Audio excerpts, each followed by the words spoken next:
last week was sort of part 1, and today sort of part 2, but don't worry, I'll catch you up a little bit. So last week I gave everyone one of these little bags, and if you missed it, there is some still left there at the back, and you're in the front, you're welcome to take one. But in this bag is a little bit of seed. And so if you look at the seed, you don't know what the flower is. Maybe if you've planted it before, you will know what the plant is that will come up. But if you look at the seed, you don't really know what will come up. And so when you look at this year, you don't really know what's going to happen. The moment that you put it into soil, the miracle will happen, right? And you put it into the ground, into not just sand, beach sand, but in good soil, in good ground. And so when you plant the seed in good ground and you water it, you cannot make the miracle happen of life. It's only God that can do it. And so the question is, what do you see? So we spent some time in Jeremiah 1 where God actually came to Jeremiah and he had to remind him about who he is. And then there came a point where he said to him, what do you see? And he started prophesying. And God said, yes, that's what I want to hear. And he asked him again, what do you see? And he prophesied even more. And so is there a place where we can prophesy over this year to see the miracles happen? But there came a place when we spent some time in Glentana, and I received this letter. I can't remember if it was a message or an email or just this letter. And it quite intrigued me because the subject was miracles. And so I read the email or the letter, and it was in this, the gist of this letter was that the theme of this year, our Every Nation Family Global, is going to be miracles. And it stuck with me, it started molding in my mind. And so I started getting excited in my spirit because miracles, if you think of miracles, it's sort of, there's expectation that comes with miracles. Am I right? And I felt so dear to my heart. And so this theme of this word, miracles, sort of stuck with me. And yeah, I'm in sabbatical at the sea, and this word stuck with me. And there was one evening I remember, sort of 6 o'clock, I said to Michelle, I just want to go and spend some time at the beach, go for a walk on the beach, even maybe swim. And so as I got there, I started speaking to God. Just about this theme, just about miracles. And the conversation was very brief. I could remember it was very brief because immediately when I started speaking to God, the words fell into my spirit and I felt preparing the ground. I felt the words so clearly in my spirit. God is saying, prepare the ground. Prepare the conditions for miracles. Now, what does that mean? And as the waves kept on rolling and the sand was under my feet, and some of you being at the coast this holiday, the feeling of just looking at the sea and the sand, and I was fully engaged with what the Holy Spirit wanted to say to me. And so I felt these 3 words very clearly: consistency, prayer, and sin. Consistency, prayer, and sin. Those 3 words. That's all I felt, and that's where the conversation ended. And so I went home and I took my Bible, and whenever I experience something like that, I love to go and see what Jesus said about these things. And so I studied these words: consistency, prayer, and sin in the Gospels. And so, in a nutshell, I want you to listen to this. This is what I got, in a nutshell. Abide in me, pray always, and sin no more. A quote from Jesus. Let's call it a quote. A combined quote. Abide in me, pray always, and sin no more. And so the Gospels are the nearest thing we have to a sort of a biography of Jesus, right? Answering mainly 3 questions. The Gospels: Matthew, Mark, Luke, John. So these 4 Gospels, they mainly ask answers for us as believers and as followers of Jesus. 3 questions, and it is what Jesus said. If you want to know what Jesus said, you go and read the Gospels. If you want to know what Jesus did, you go and read the Gospels because it tells you what Jesus did. And if you want to know who Jesus was, you go and read the Gospels. So you'll find out what Jesus said, what Jesus did, who Jesus was. And so Jesus said, abide in me. It was Jesus that said, pray always. And it was Jesus that said, go therefore and sin no more. 3 things, almost 3 commands. Because he lived it, he did it, he said it, he lived it, and he became it. Jesus. He lived a life dedicated to his Father's glory, abiding in his will all the time. He constantly prayed, and he taught his disciples to pray. And he lived a perfect, sinless life. Do you agree? The perfect conditions for miracles to happen all the time. Consistency, prayer, and sin. Is that the only conditions? That's not what I'm saying. What about faith, obedience? All of those things is there. But there's an emphasis Jesus is placing that we see on this thing of staying consistent, abiding in his word, to be prayerful, to pray, and to stay away from sin. And so let's get into these 3 things, shall we? So the first thing Jesus is saying is stay consistent. Stay consistent. You can open your Bibles. We're going to read from John 15, verse 4, and you'll find the first one there. It says, stay consistent. Stay abiding. Stay focused. Stay steadfast. These words all almost have the same meaning. Listen to this. John is saying in 15, verse 4, he says, abide in me. It's Jesus speaking. He's saying, abide in me and I in you. As the branch cannot bear fruit by itself unless it abides in the vine, neither can you unless you abide in me. Now, it's interesting because last year, our theme of the year as a global family was abide. And so God is saying, don't neglect abiding. You have to stay abiding. You have to stay consistent. You have to stay close to me to experience the miracles. We cannot forget the theme of last year. We have to still live it. And so abide, we had this whole series last year, in the beginning of last year, about abiding.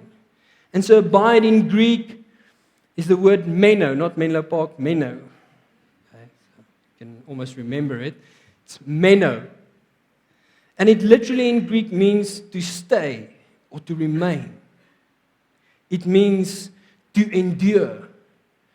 It means to be present. I like that. To be in the moments, to where you are, to be in those moments, to be present, not to think about other things while you're praying. Yes, Lord, I need you so much in my life. And then you think about the 5 deals that you're busy with. To be present. And if you take the meaning of consistent and you compare it with the meaning of abide, it's very much the same, because consistent meaning is to be steady. So to stay, but to be steady.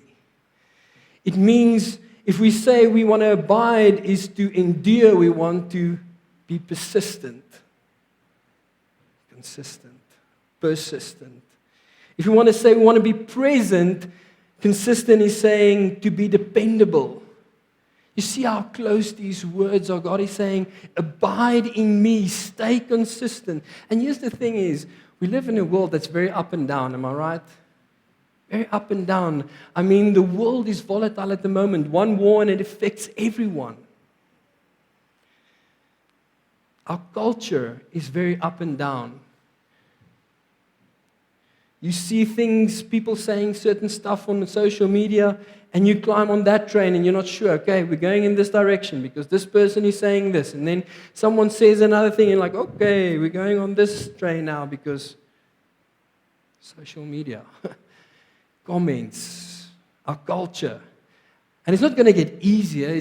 In fact, it's getting worse. Not very, I won't say, like, even if you think about our country and our economy and load shedding, would you say it's steady? And we have a steady electricity in South Africa. No. It's very up and down, on and off. And so Jesus is saying, I want you, because the world looks like this, I want you, as followers of me, to abide in me, to stay consistent, to stay abiding. Jesus saying in John 8, verse 31 to 32, he's saying, if you abide in my word, you are truly my disciples, and you will know the truth, and the truth will set you free. You will know the truth. If you abide, you will know the truth. Of all the things that will coming your way, the world, social media, your friends, your work, your career, school, university, all of those things that will come your way, you will know what the truth is because you abide in my word. And that is the thing that will guide you. Am I right? Are you with me this morning? And so there will be things that will hinder your consistency. There will be things that will hinder you this year. Do we have slides or not? Oh, I was just wondering if you're following. So these are the things that will hinder your consistency this year. You will experience how these things will hinder your abiding. Distractions will come. And when distractions come, sometimes we think we can't spot a distraction. Here's how you spot a distraction. Start to notice the things that you say yes to and the things that you say no to. Be very aware this year to the things that you say yes and to the things that you say no. Because many times we say yes to distractions and we don't even know it. And it hinders your consistency with Jesus, your abiding in Him. Disappointments will come. And disappointment so much is not the problem. The problem is what we do with our disappointments, because many times we take our disappointments to the world, to the bar, to our sin, the places where we sin. But Jesus is saying, bring your disappointments to me. I cannot tell you how many disappointments I felt last year, I experienced last year. The best moments of disappointments last year is when I took my disappointments to Jesus. And He was the guiding light. Amen? You will experience betrayal because people betray. We are not perfect. People will talk behind your back, gossip. You will even find people that will not like you. All right? The Bible says you don't have to like everyone. You have to love everyone. And so you will feel betrayed. Temptation will come. Many times we think sexual temptation. It's not just sexual temptation, but it's a temptation to quit. When you're busy with certain things and you get so busy and you just stop, you just quit. God is saying, I want you to continue. Come on. Temptations will come this year. And temptations will hinder your abiding with Jesus. Criticism will come. And it's not so much the criticism, because we all need criticism. I need Donnie's criticism in my life. Not directly after the marathon, but maybe a week later. Then I can take the criticism. But it's what we do with the criticism. How we can handle those things that's coming our way. Can we make it part of our life and be better? And embrace it. These things will come this year. But to abide is to be present, to remain, to stay with Jesus day in, day out. Amen? Find time to be with Him alone. I want to urge you to like you eat every day. If you can eat every day, if you can stand up every day, and you can go to the same job every day, and you can even watch a certain TV show every week, you've got it in you to be consistent, right? If you brush your teeth every day, there's a certain amount of consistency inside of you. And so you can stay with Jesus every day. He wants us to stay with Him. He wants us to spend time with Him. And you will grow closer to Him. So stay consistent is the first one. Second one I want to share with you, sort of these commands that God is giving us to prepare the ground for miracles, is to keep praying. To keep praying.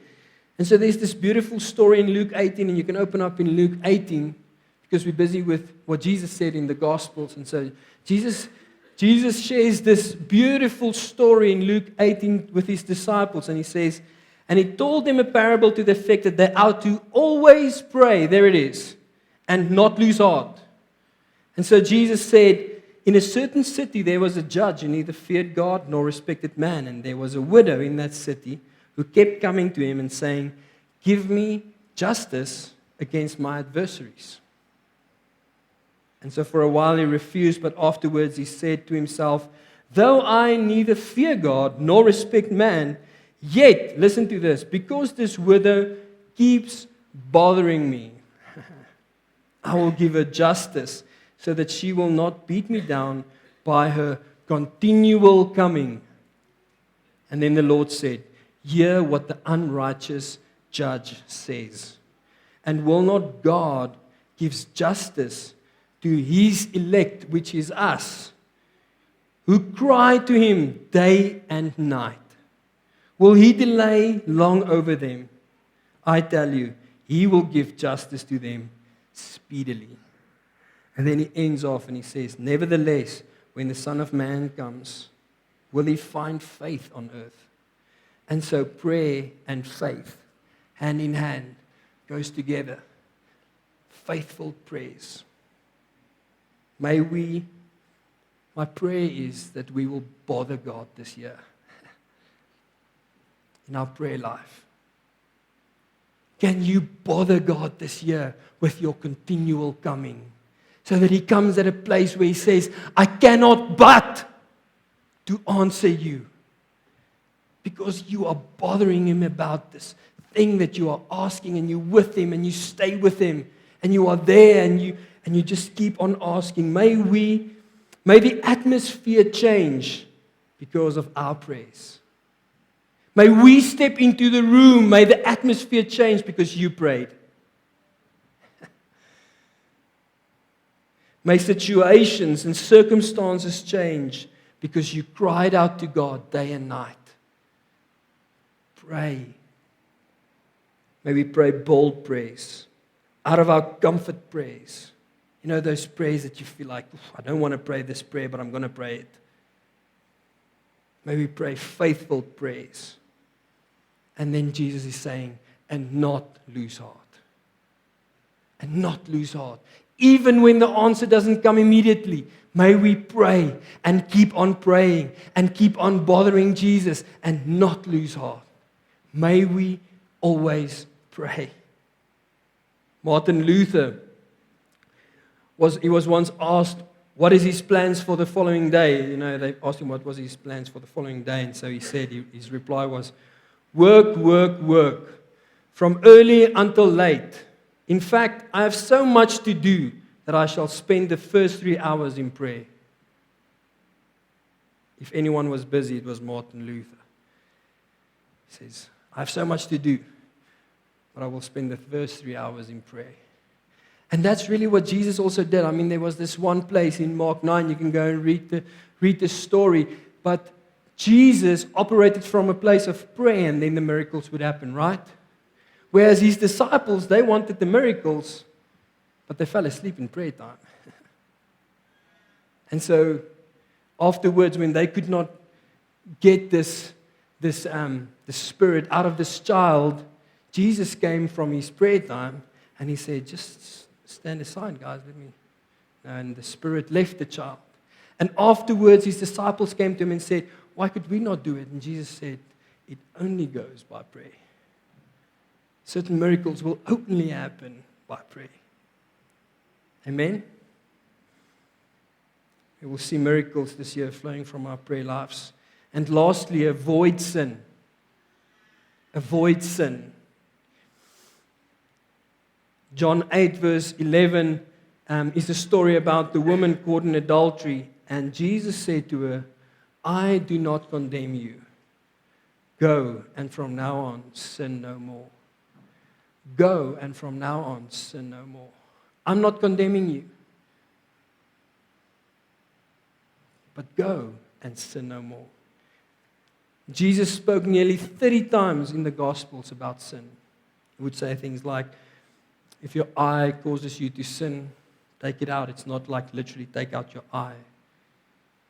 But you have to be aware of the places where the sin is happening, is what Jesus is trying to say. Temptations to sin is sure to come. There will be temptations to sin. Jesus is saying, go and do not sin anymore. In John 8, verse 34, Jesus said, truly, truly, I say to you, everyone who practices sin is a slave to sin. If you are going to continue in your sin, you will be a slave to that sin. The addictions will continue. The unforgiveness will continue. The bitterness will continue. And you will be a slave to that. And Jesus said, but I want you to be free. I want you to be a son in the house. I want you to leave the sin, avoid the sin. And so it's not for me to sort of try and tell all of you what the sin are. You know what your fire is. You know your fire. You know the things that you struggle with. You know the sin in your life. You know the things that you should not be doing. Don't play with your fire. You will burn.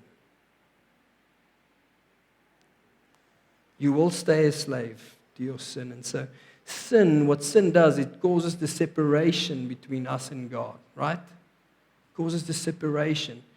And it's not like God is the one that moved. It is us that stopped abiding in Him. That felt like when we pray against the ceilings. And so we just continue in our sin. And so Jesus is saying, stop. I want to perform miracles in your life. Draw closer to me. And you know what's the first step to drawing closer? It's forgiveness. It's just simply saying, Lord, just forgive me. Because forgiveness brings reconciliation. And when we reconcile with God, the Bible promises us if we draw close, He will draw close to us. Amen? Forgiveness. And so what does it mean to prepare the ground for miracles? That's all I have. Is abide in me, Jesus is saying. Abide in me. Pray always and sin no more. And you will see this year miracles happen.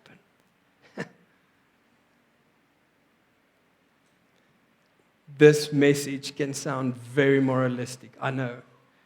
Do. Command. But you have to remember who said this. It is Jesus who said it. It is Jesus who said abide. It is Jesus who said pray. It is Jesus who said don't sin. Why did He say it? Because He lived it. He became it. He died and He rose so that we can do it. So that we can be able to stay with Jesus, to come with Him, to speak with Him with an open air, and to not sin. It's Jesus who said it, and therefore we can do it. And He promised us that if we do this, He will make it happen. If we plant this seed into good ground, it is only Him that can bring life. It is only Him that can make the miracle happen of a seed coming out and we see this perfect, beautiful flower giving life. He promised us that He will make miracles happen. He will provide in your needs, in whatever you need. Amen? And so I'm going to ask the team if we can have some music. And what I want you to do is, if you want to, last week I gave each one some seed. And today I want to give you a pot. A small pot. One of these little pots. Right? And if you get here to the front, I want you to take one of these pots and just fill it with a little bit of ground. Okay? Just take some ground and put it in here. And then I just want you to, whatever God is saying to you, to prepare the ground in your life, that you will be prophetically be able to do it.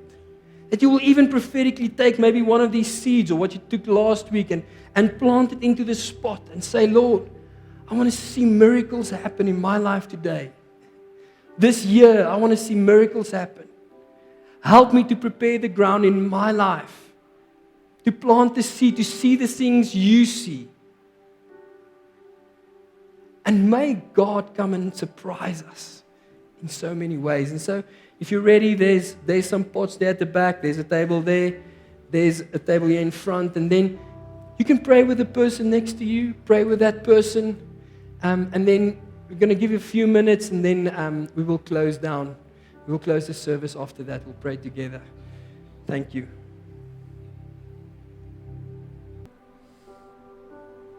If you finish, I want to invite you to stand with me as we close off in prayer. I want you to just, for a moment, hold your pot in your hand. Let's pray together. Lord, this morning we want to prophetically come and say, Lord, won't you come and prepare our ground in our lives for the things you want to do. Prepare the ground in our lives, Lord, for the things, for the miracles you want to do this year. For the things you see and you know of that we don't even know of. Lord, may we spend time with you this year. May we stay with you, persist with you, be in the moments, be present. Doesn't matter what the world throws at us, Lord, may we stay with you. May we hear your voice, Lord. May you speak in our ears. May we see your directing light. Lord, may we stay persistent in prayer. I pray, Lord, that as a church we will bother you this year. We will see heavens move, Lord, because of prayer. We will be called a house of prayer. I prophesy this over us, that we will pray like never before. That your ear will be inclined to us, Lord, because of all the praying. I pray, Lord, that we will not just go through temptation or go through our sin, Lord, but like you pray, that you will keep it away from us. That we will stay away from sin, stay away from the things that drag us away from you. Help us, Lord. We cannot do this by ourselves. We need you, and thank you that you were the perfect example. Thank you that when we read your word, we can see that you did it. Therefore, we can do it. Thank you, Jesus. Thank you for this word. May it not return void, but when we plant these seeds, may it grow. May we see miracles. Pray for that. In Jesus' name. Amen.